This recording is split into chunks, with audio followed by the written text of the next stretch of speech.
nagbabalik ang Siyop Express 5. Mensahe ni Siyop President Reverend Father San Juan at ulat ni Siyop Executive Director Diosiono tampok sa ikalawang bahagi ng 2025 Region 4 Assembly.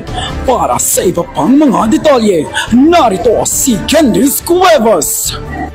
Ginanap ngayong taon ang ika-10 SEAP Region 4 Assembly na nilahukan ng mahigit 1,600 delegado mula sa Calabarzon at Mimaropa.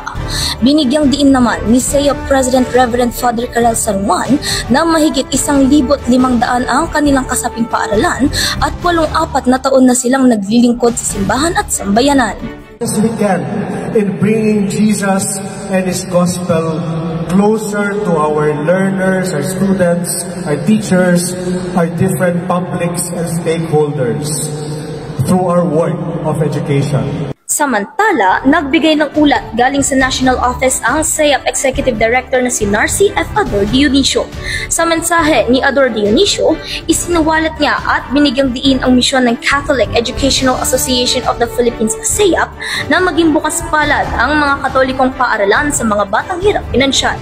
Isa sa mga paraan na kaniyang binanggit upang maging bukas palad ay ang pagbibigay ng mas malalim na konsiderasyon sa no payment no exam policy.